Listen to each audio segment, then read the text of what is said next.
자, 하나님의 백성으로 사는 길을 행할 수 있는 힘은 우리에게 있는 것이 아니라 사랑으로, 율법을 지키는 것을 통해서 아니라 사랑으로라고 계속 살펴보고 있습니다. 그리고 그 사랑의 원천은 우리 아버지 되신 하나님께로부터 온다. 그래서 항상 우리가 그런 거 생각하면 우리가 부족하더라도 이런 상황에서 하나님이라면 어떤 생각을 가지실까? 하나님은 어떻게 말씀하실까? 어떻게 행동하실까? 이런 것들을 자꾸 물어보면은 훨씬 더 우리도 하나님 아들, 딸처럼 행동할 수 있으리라 생각을 합니다. 그래서 지난주는 하나님의 아들로 사는 방식 하나를 우리가 소개받았죠. 하나님 아버지의 온전하심 같이. 우리가 온전하지 못할 것을 알면서 예수님이 하신 말씀입니다. 그죠? 7장 끝에서도, 산상수교 7장 끝에서도 우리가 하나님이 주신 그 천국 백성의 삶을 다 행할 수 있는 역량이 없다는 것을 알면서도 행하는 자라야 한다 하는 말씀을 우리가 나눴습니다. 그러니 이제 우리가 그것을 할 수 있냐 할 수 없느냐가 이슈가 아니고 우리가 하나님의 아들로서 딸로서 하나님처럼이란 마음가짐을 가져야 할 것을 지금 이야기하고 있는 거죠. 그런데 그걸 구체적으로 원수를 사랑하는 것하고 나를 괴롭히는 자를 위해서 기도하는 액션에 대해서 이야기했습니다. 그것이 이제 원수와 나를 힘들게 하는 사람을 내 편으로 만들 수 있는 가장 귀한 팁이라고 그랬죠. 그죠? 그리고 원수와 나를 괴롭히는 사람을 내 편으로 만들 수 있는 사람이라면 우리가 그런 이야기들을 나눴습니다. 이런 사랑은 어떻게 해요? 우리에게는 없다 했고 아가페 사랑만이 가능하다 했고, 그래서 어떻게 보면 원수를 사랑하라는 말은 사랑하라는 명령이라기보다는 너가 나의 아가페 사랑을 경험하는 자리로 나왔으면 좋겠다 하는 권면이고 축복이기도 하다 그랬습니다.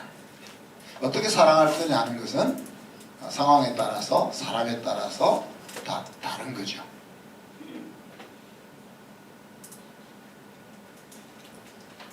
어떻게 자매님, 봉주 형제를 어떻게 사랑해야 될까? 지금 시점에서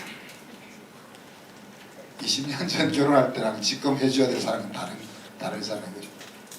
지금 답을 하라는 건 아니고 그렇게 다르다는, 우리가 지금 그 똑같은 사람이지만 지금 그에게 필요한 사랑이 뭔지가 다 다르다는 이야기죠.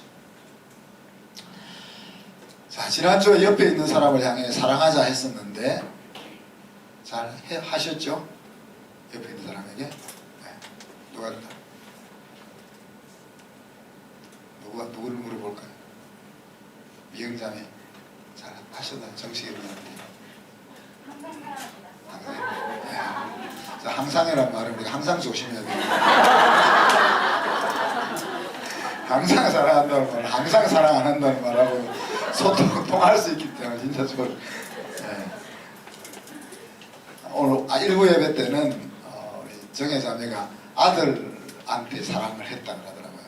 그래서 신랑보다 아들이 더 가깝군요. 제가 그랬는데 듣고 행하지 않으면 모래 위에 집을 지은 자 같다는 거 명심하셔야 됩니다.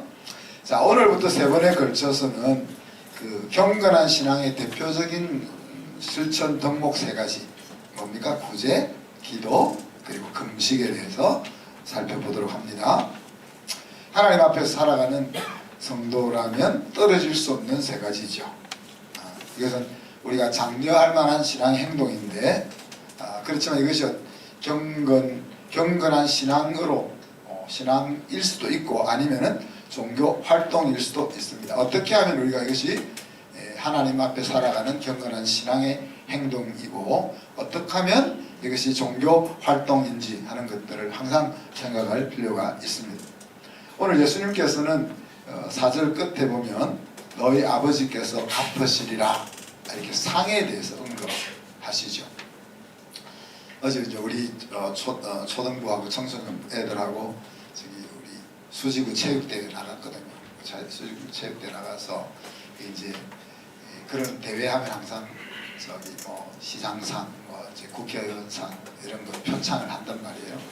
근데 이제 저보고 저도 시장상 받으라 그래서 나는 필요 없으니까 다른 사람 줘라 그래가지고 다른 사람이 받았거든요. 그러니까 우리 화우가 목사님도 나가시지 그럼 우리가 뭐 박수 막 치를 텐데. 이 상이라는 것이 오늘날이 아니고 역사 이래로 통치 수단이나 교육 수단으로 사용되고 있죠, 그렇죠? 상이라는 단어는 아니더라도 사람들은 무언가 얻고자 달려갑니다. 그래서 넓은 의미로는 상을 얻기 위해서 살아간다. 그것을 바라보며 살아간다. 그렇게 말할 수 있겠죠.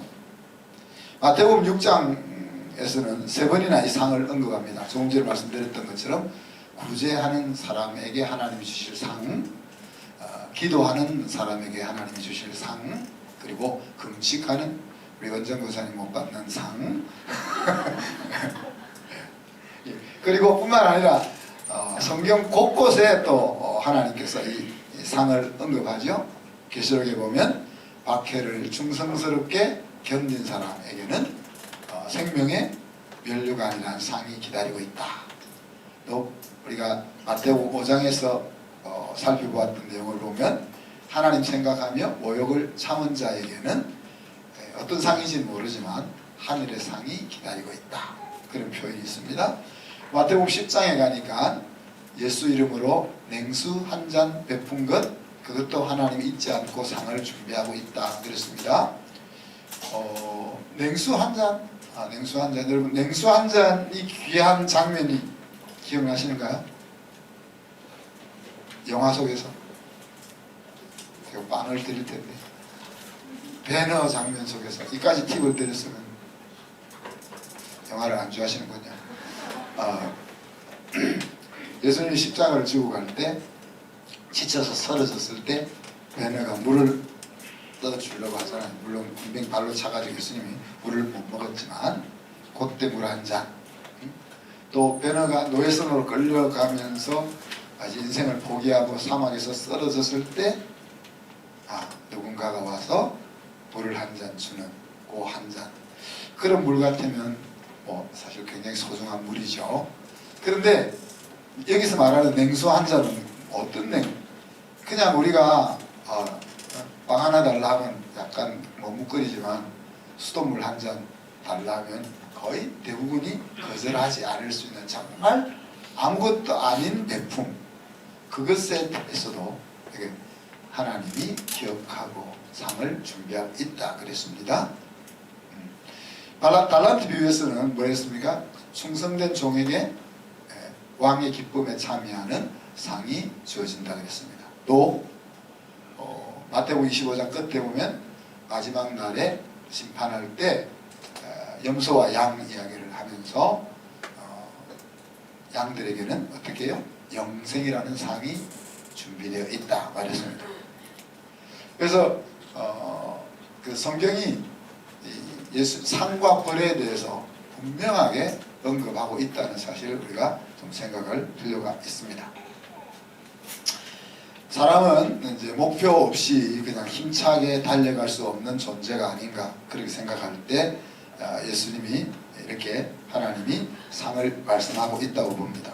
물론 그럭저럭 흘러가는 대로 목표 없이 그냥 살아가는 사람은 괜찮겠지만 세상과 다르게 살고 싶다든지 아니면 본성을 좀 거슬러 가면서 살고 싶다든지 보람 있는 행동을 하고 싶다 할 때는 그것을 이끌어갈 만한 동기 혹은 목표, 그런 것이 있어야 하는데 그것이 이제 오늘 하나님이 말씀하시는 상이다 이렇게 말씀할 수 있죠. 자, 그런데 예수님이 제기하는 이슈는 누구에게 상을 받으려 하는가 하는 겁니다. 바리새인과 서기관들이 가지고 있는 문제는 사람에게 보이려고, 사람에게 영광을 얻으려고, 이게 사람에게 상을 얻으려고 하는 거기에 문제가 있다, 그렇게 진단을 하고 있는 거죠. 근데 사실 유사 이래로 오늘날까지 세상에서 커먼 센스로 받아들여지고 있는 것이 지금 예수님이 염려하는 이 이슈 아닙니까? 수많은 사람들이 지금도 사람으로부터 뭔가를 인정받고 얻기 위해서 그렇게 살아가고 있지 않는가 하는 거죠. 사람의 눈을 의식하고서는 정말 우리 심령 속에 새겨져 있는 가야 될 길, 그 길을 바로 걸어가기가 쉽지 않다. 물론 내 마음속에 새겨져 있는 그 길과 사람의 눈이 같은 곳을 바라보고 있을 때는 큰 문제가 없겠지만, 많은 경우에 우리의 마음속에 깊이 새겨진 좋은 길들은 세상의 시각과는 다른 그런 것들이 있기 때문에 그렇습니다. 사울이 하나님 눈밖에 나게 된 사건 한번 생각해 보세요. 사울이 사람보다 머리가 더 있는 그런 장수, 용맹스러운 장수에다가 겸손하기까지 해서 하나님이 그를 초대 왕으로 선택했었는데, 그랬던 사람이 하나님의 눈밖에 나게 된 사건이 뭡니까? 우리 블레셋 사람들이, 블레셋 군사들이 쳐들어올 때 그것을 보고 백성들이 두려워서 하나 둘 흩어지기 시작할 때 사무엘은 오기로 한 날까지 오지 않고, 그래서 급히 자기가 제사를 드리고 전쟁을 준비하려고 했던 것 아닙니까? 하나님이 어떻게 보면 좀 쪼잔한 면이 있는 것 같아요. 왜 다른 일을 한 것도 아니고 제사 드린 것 가지고 시비를 거셔가지고 왕위를 이렇게 빼앗아 버리시는지. 그렇지만 이제 거기서 제사를 지내는 이슈가 뭡니까? 하나님 앞에 제사를 지내는 것이 이슈가 아니었고, 흩어지는 사람들 때문에 제사를 지내는 거잖아요. 그러니까 그때 흩어지는 사람들을 의식함으로 인해서 사실 하나님 눈밖에 나는 행동을 그가 하고 말았던 것들을 우리가 생각할 수 있습니다. 초대 예루살렘교회 지도자였던 바나바와 같은 레벨의 지도자였던 아나니아와 삽비라가 졸지에 목숨을 잃는 사건도 거기에서 나온 거 아닙니까? 자기 집을 팔아서, 밭을 팔아서 절반이나 하나님 앞에 바쳤음에도 불구하고 죽게 되는 그런 안타까운 사건이 뭡니까? 사람의 눈을 의식하면서 나온 일들이 아니겠습니까?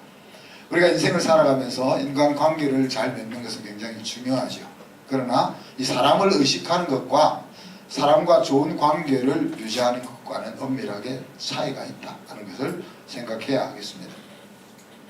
예수님은 하나님 아버지께서 자기의 자녀들의 행동을 은밀하게 보고 계신다라고 제자들에게 귀뜸을 하고 있는 거죠. 그죠? 그래서 이 예수님의 속삭이는 이 음성이 여러분의 마음속에 들려진다는 것은 무엇을 의미하겠습니까? 하늘 아버지가 계시다는 것을 인정하는 것이고, 그죠? 또 그분에게 받을 상이 내가 이 세상에서 얻을 어떤 상보다 가장 중요하다는 것을 내가 인정한다 하는 것이 되는 거고, 그리고는 이제 내가 하나님 앞에서 행동하겠다 하는 마음을 먹는 것을 의미하는 거죠. 하나님께서 자기 자녀들에게 이제 상을 많이 주시죠. 그래서 우리가 하나님이 저런 상을 주시는구나 하는 것을 바라보게 하시는 겁니다. 구약에는 주로 물질적인 개념, 물리적인 개념의 상이 많이 언급됩니다. 어떻게 보면 이제 예수님에게 와서 더 성화될 그 상의 하나 모형 같은 그런 상이죠. 예를 들어서 우리가 하나님을 잘 섬겼더니만 장사가 잘 되더라. 이러면 누구나 다 그걸 하나님 주신 상이다, 복이다, 그렇게 안 믿는 사람도 생각할 수 있을 거 아니에요. 하나님을 잘 섬겼더니만 우리 가족들이 장수하고 병도 없이 건강하더라.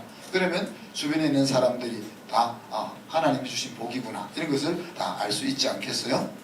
시편 37편에 보면 시편 기자가 의인의 글식함을 보지 못했다. 그러니까 하나님을 의지하면서 살았던 인생을 하나님 풍기는 것은 없다. 그런 상에 대해서 언급을 하는 거죠.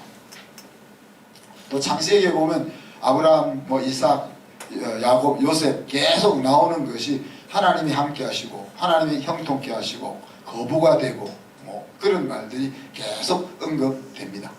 그런데 예수님에게 와서는 그 상을 부정하는 것이 아니고 그 상의 더 본질적인 부분도 한 걸음 더 나아가죠. 어떻게 보면 예수님이 말씀하시는 그런 지금 구약에서 우리에게 주시는 우리가 그게 하나님이 주시는 상이구나, 하나님이 주시는 복이구나 하는 것들이 정말 하나님과 함께함으로써 주어지게 되는 그 상에 대한 모형으로 주셨던 것을 말씀하시는 거죠. 예수님이 말씀하시는 그 한 단계 더 높은 상은 무엇이겠습니까? 저는 예수님 직접 그렇게 말씀은 하시지 않았지만 살롬이 아니겠냐, 그렇게 하나님과 함께 살아감으로써 세상 상황 어떤 상황 속에서도 흔들리지 않는 하나님이 주시는 그 평강이 내 마음을 주장하는 그것 아니겠냐 생각을 해보는 겁니다. 다르게 뭐 우리식으로 표현하면 행복이다, 만족한 삶이다, 또 그렇게도 표현할 수 있을 것인데, 구약에서 하나님 상이라고 말씀하셨던 물질이 풍족하다고 다 살롬이지 않은 것을 우리가 경험하잖아요. 그죠? 내가 건강하다고, 우리 지금 이제 육체의 연약함을 가지고 있는 지체들을 위해서 매일 기도하고 있지만, 그러나 우리가 그 기도 제목이 없다고 해서, 내가 병원에 가지 않고 있다고 해서 난 정말 행복해, 이렇게 말하지 못할 경우가 많잖아요. 명예가 권력을 가졌다고 해서, 또 입신 출세를 했다고 해서 난 행복하다, 그렇게 생각할 수 없잖아요. 그래서 이 구약에서 말하는 그 상보다 더 깊은, 더 차원 높은 상이 예수 그리스도를 통해서 우리에게 주어지고 있는 겁니다. 그 중에 이게 또 상 같지도 않은 상이 하나 있죠. 일을 더 덤탱이를 씌워서 맡겨주는 겁니다. 네? 하나님 나라와 이웃을 위해서 할 일을 더 맡겨주는 것을 예수님의 개념은 상으로 보는 거예요. 우리는 좀 그냥 좀 내려놓고 쉬고 싶을지 모르지만, 그래서 우리가 야베스의 축복을 이야기하면서 지경을 넓혀달라는 그 기도를 하나님이 들어주셨다. 그죠? 그게 아무것도 아닌 것 같지만, 지경을 넓혀달라는 것은 무엇입니까? 지경을 넓혀달라는 거. 그래서 내가 지금 10명을 데리고 사업을 하고 있는데 100명을 데리고 사업을 할 수 있게 해달라, 그런 이야기입니다. 내가 집이 15평에 살고 있는데 30평에 살게 해달라, 그런 이야기입니다. 근데 그것이 왜 하나님이 즉시 들어줘야 될 만한 그런 기도일까요, 여러분? 이 세상 욕심에 따라서 내 지경을 넓혀달라는 거 아니죠. 누가 그랬는지 좀 잡서가 그랬는지 정말 기억이 안 나는데, 한 100억 이상의 재산이 되면, 내 재산이 한 100억 이상 되면은, 재산은 내가 얼마, 그러니까 숫자는 내가 내 통장에 있는 숫자라는 것이 내가 얼마나 재산이 있느냐 하는 것을 나타내주는 그 표시밖에는 의미가 없다. 우리가 한 10억까지는 뭐 좀 10억, 요즘은 돈이 가치가 많이 없어서 한 50억까지는, 그죠? 5억까지냐 10억까지냐 50억까지냐 이 차이가 많이 나죠. 근데 한 100억 가지고 나면 100억 있으면 우리 이자만 받아도 매일 막 밥 사주고 먹고 놀고 이래도 다 못 쓰고 죽을 거 아니에요. 이게 어느 수준이 지나고 나면 그렇다 하는 뭐 이야기하다 제가 엉뚱한 쪽으로 가서 지금 넓혀요. 여기 와이프를 잘 둔 것 같아요. 그러니까 내가 기업을 크게 해가지고 내가 밥을 하루에 5끼 먹겠다, 내가 밥 위에 금가루 뿌리가 먹겠다, 이런 게 아니라, 지역이 넓어지면 얼마나 힘들어요, 여러분. 10명 부리다가 100명 부리려면요, 그렇잖아요. 그 말은 무슨 말이에요? 내가 100명 먹여 살리는 삶을 살겠다는 이야기예요. 내가 1000명 먹여 살리는 삶을 살겠다는 이야기죠.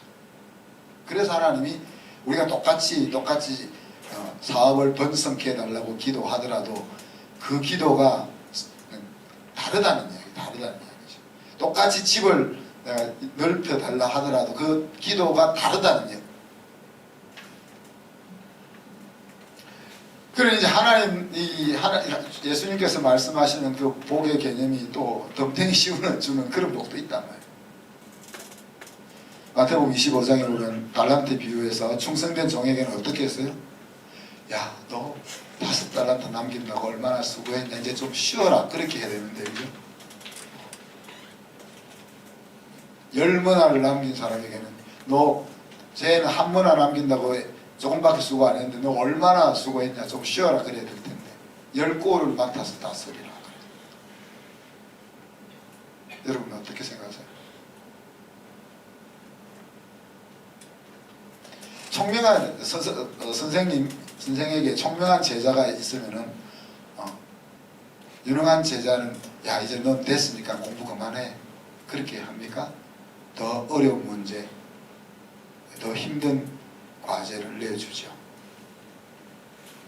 그래서 지금 우리가 구약에서 말하는 그 물질적으로도 풍요로워지고 건강해지고 또 쉼이 주어지고 이런 것이 표면적인 행복이었다면은 그것이 정말 행복이 되기 위해서 예수님은 더 높은 개념으로 지금 상을 설명을 하고 있는 거죠.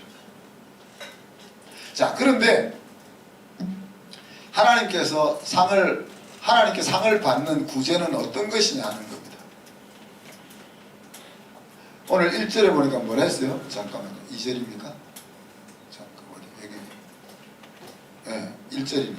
너의 의를 행하지 그들 앞에서 너의 의를 행하지 않도록 주의하라 그랬는데, 물론 여기서 이제 의라는 것이 우리가 이제 성경의 개념들이 많이 다 똑같은 텍스트 속에서도 다른 의미로 쓰일 경우가 많잖아요. 형통하게 되어 라고 말할 때도 창세기에서 요셉이 하나님이 함께 하심으로 형통하게 되어 라고 말할 때도 그때 형통은 하나님의 플랜에 따라서 착착 진행되어 가고 있다는 의미고, 또 보디발이나 전옥이 하나님이 함께 하셔서 형통하게 하시는 것을 보았다 할 때는 일이 술술 잘 풀리는 것을 의미해요. 똑같은 텍스트 속에서 같은 단어가 쓰여도 의미가 다를 때가 있는데, 이 의라는 것도 마찬가지죠. 그죠? 하나님 앞에 설 수 있는 자격이라는 개념으로 의가 쓰일 때도 있지만, 그래서 그 예수 그리스도가 우리의 의라 이야기할 때 그렇게도 쓰일 수 있지만, 여기서는 또 이제 뭐래? 너희 의를 행하지 않도록. 이것은 뭐 이것 때문에 천국 가고 안 가고 이런 부분은 아니지만 하나님 앞에 인정받을 만한 그런 것에 대한 이야기죠. 그래서 구제라는 것이 하나님의 자녀들에게 있어서 의라는 개념을 지금 이야기하고 있습니다. 시편 112편 9절에 보면 그가 재물을 흩어 빈궁한 자들에게 주었으니 그의 의가 영구히 있고 그의 뿔이 영광 중에 들리리로다 그랬습니다. 시편 112편은 하나님을 경외하는 자가 어떤 삶을 사느냐 하는 것에 대한 노래입니다. 그러니 하나님을 경외하는 사람, 하나님을 의식하며 신앙생활하는 사람이 자기 재물을 가지고 다른 사람에게 자선을 베푸는 그것을 뭐라고 했어요? 의라, 그렇게 표현했다는 이야기입니다. 아모스 5장 24절 우리가 잘 알죠. 오직 정의를 물같이 공의를 하수같이 그러게 하라 할 때 그 공의라는 말도 해석하면 자선이 될 수 있어요. 체데카라는 말이 자선 혹은 이 구제가 될 수 있는 말입니다. 그래서 유대인들은 항상 제가 이스라엘에 가서 물어보진 않았지만 구제상자라는 것을 가지고 자녀들에게 가르친다. 그 구제상자를 유대인들이 의의 상자다 그렇게 부른다는 거예요. 야고보서 1장에서 야고보서는 뭐라고 합니까? 하나님 앞에서 정결하고 더러움이 없는 경건은 고아와 과부를 돌아보며 그런 표현을 썼습니다.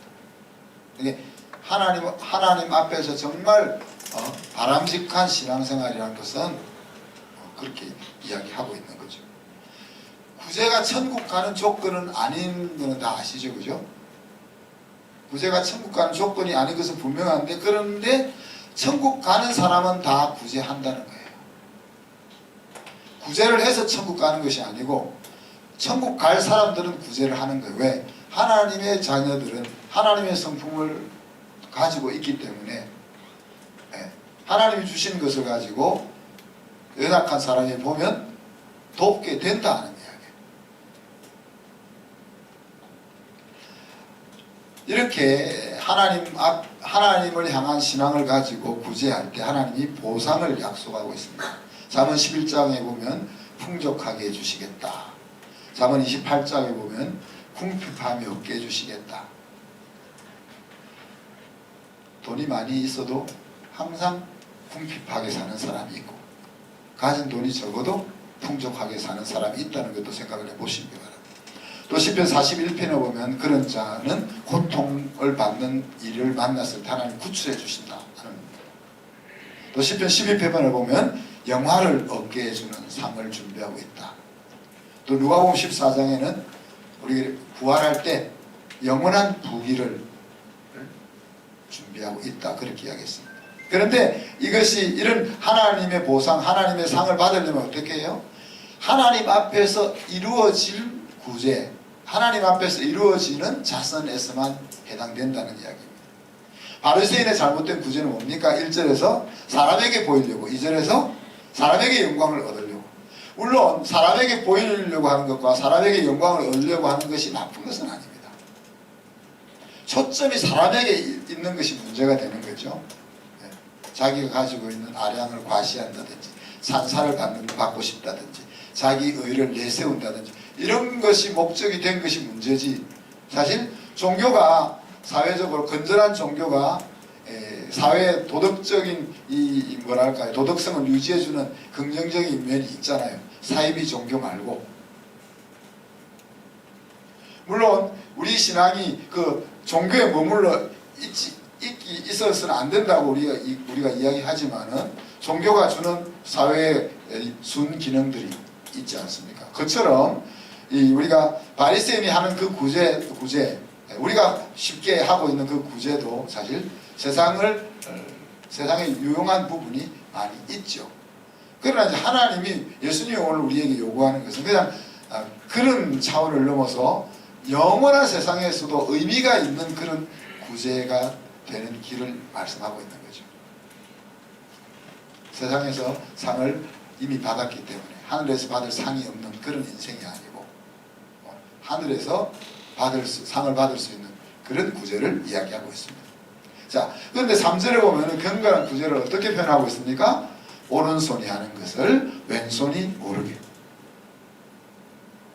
우리 피아노 치는 형제는 왼손과 오른손이 다르게 놀죠. 그래서 왼손이 하는 거 오른손이 하는 걸 모르게 할 수 있을 것 같은데, 전 피아노를 배워보려고 제가 우리 대학부를 지도할 때 이 피아노과 다니는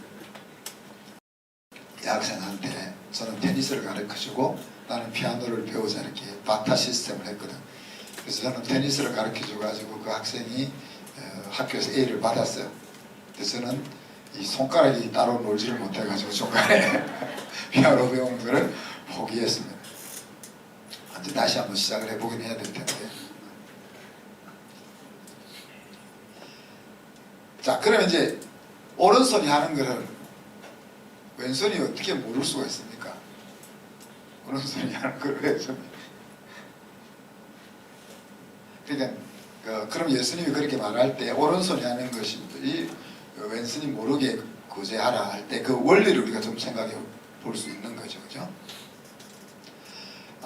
저는 이 오른손이 하는 것을 왼손이 모르게 하는 것을 이렇게 생각해 봅니다. 받는 사람이 모르게 하는 구제가 아니겠나.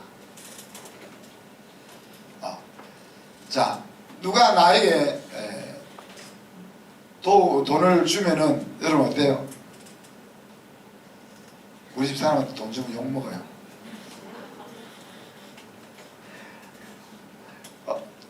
어떤 때는 돈 주면 좋죠, 그죠? 어떤 때는 돈 주면 창피하잖아요. 내가 당신 돈을 받아야 될 사람이냐? 그렇게 생각하면 창피한 부분이 있죠. 그리고 돈을 자꾸 받아볼 사람은 어떻게 돼요? 뭐가 생겨요? 거지건성이 생기잖아요. 그래서 저희들이 이제 개척교회나 시골교회를 도울 때 굉장히 주의합니다. 그리고 거린들 도울 때도 주의하죠. 그래서 그 거린들이 뭐 차비 달라 할 때 진짜 주의해서 차비 그냥 5,000원 주면 끝나는 건데 제가 굳이 고속버스 정류장까지 가서 표를 끊어주는 이유가 웃는 사람은 아는 이야기죠, 그죠? 이게 도움을 받을 때 그것이 드러나게 되면 어떤 사람은 수치스럽기도 하고 어떤 사람은 그것 때문에 자꾸 손을 벌리게 된다. 인간이 그렇다는 이야기죠. 그래서 받는 자가 누구에게 받았는지 모르고 주는 자가 누구에게 주었는지 모르게 하는 것이 원리가 아니겠냐? 그래서 우리가 가끔 플로잉을 하잖아요. 누가 누구에게 주고 싶은데 익명으로 저한테 줘서 주게. 저는 또 그런 거 잘 잊어먹기 때문에 여러분 저한테 뭐 생일 선물한 거 기억하고 있다고 절대 생각하지 마세요. 다 잊어먹고 누가 줬는지도 기억을 잘 못하거든요. 그래서 안 줘도 된다. 줄 필요가 없다. 주셔도 기억을 못한다.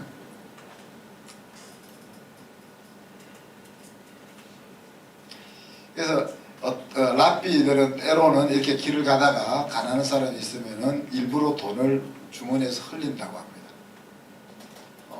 이렇게 돈을 이렇게 주는 것도 좋지만은 그냥 의도적으로 흘려서 그 사람이 보게 흘리는 거지. 흘려놓고 흘렸습니다. 그럼 내가 안 흘렸어. 그러고 가는 거지. 그 사람이 받게. 보아스가 의도적으로 룻에게 이삭을 떨어뜨리잖아요. 그런 배려들이 지금 이 속에 들어있는 거죠. 또 마태복음 25장 37절 마태복음 속에 있으니까 한번 읽어볼까요? 한 몇 장 넘기면 마태복음이 나오는데 마태복음 25장 37절 44페이지입니다.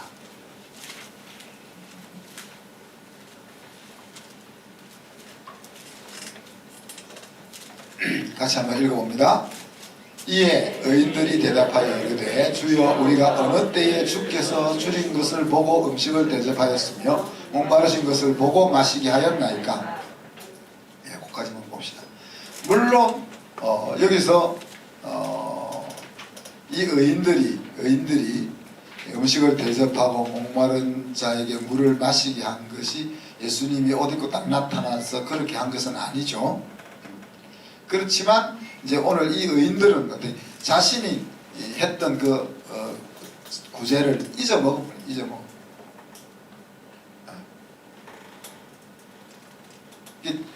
자기가 한 행동에 대해서 칭찬받을 것이라든지 이런 것들을 생각 안 하는 거죠. 그래서 오른손에 하는 것을 왼손도 모르게 하라는 말은 내가 자선을 하고는 내가 자선을 했다는 사실 자체를 잊어버린 거예요.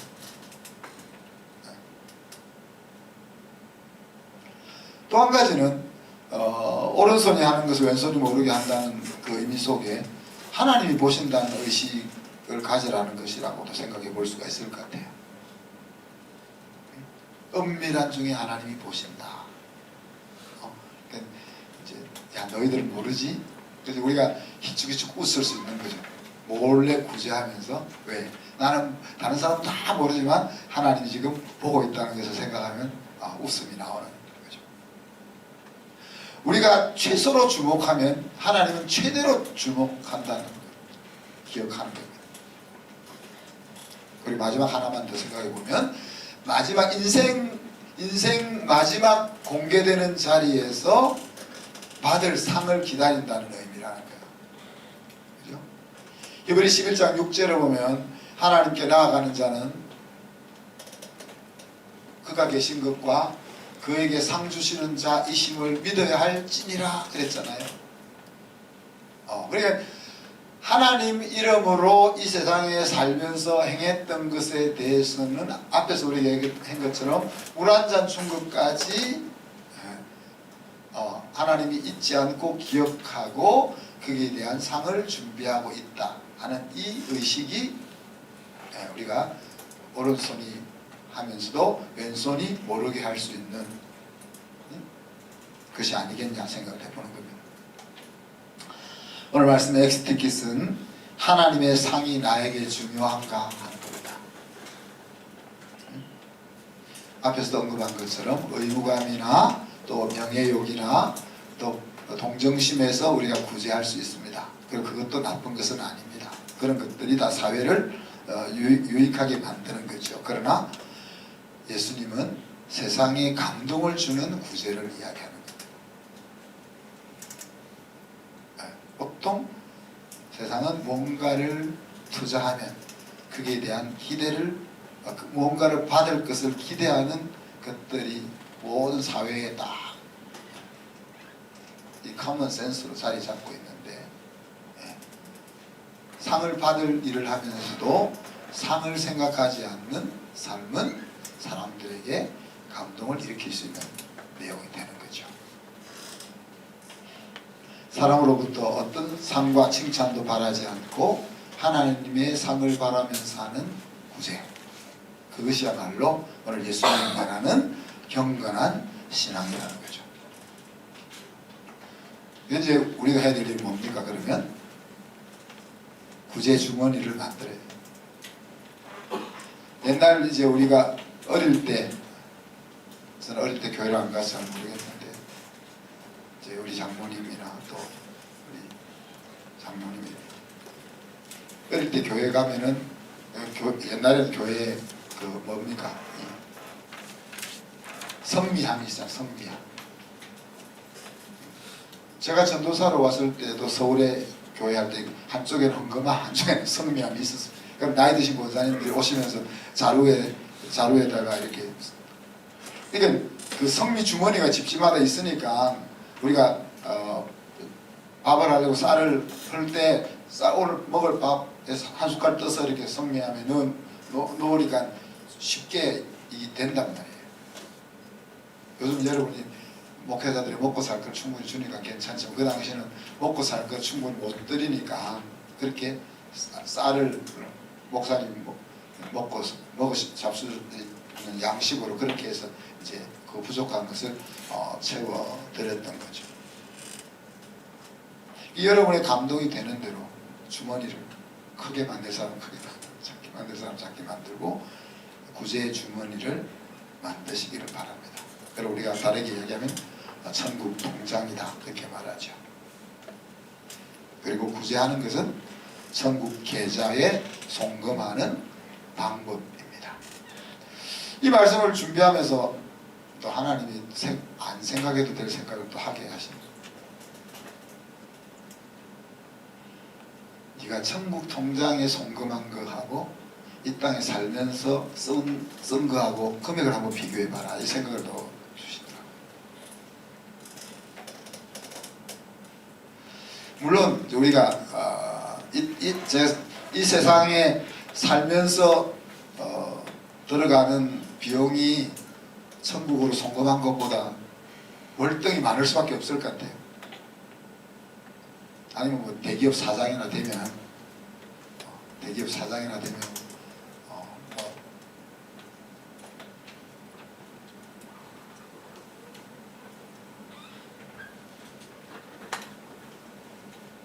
하나님이 정말 살아계시고 우리의 인생이 이 땅에서 끝나는 것이 아니고 두 번째 세상이 있다 하는 것을 정말 믿는다면 그곳에 가서 쓸 돈을 준비해야 됩니다. 나중에 천국 가서 저한테 빌리러 오면 안 됩니다. 정말 우리의 신앙이 그냥 우리의 마음을 이렇게 안전하게 평안하게 만들어주기 위한 인간이 만들어낸 산물이 아니고 정말 하나님이 우리를 찾아오셔서 우리 인생에게 복되고 풍요로운 삶을 주기 위한 그것을 우리가 알고 그렇게 신앙생활을 한다면 이 땅에서 100년, 천국에서 영원인데 이 땅에서 천국에 가서 쓸 것을 우리가 송금해야 되지 않느냐 하는 이야기입니다. 그것이 이제 우리가 이 구제 주머니는 다르게 이야기하면 두 번째 세상에서 우리가 사용할 자산이 되는 거죠.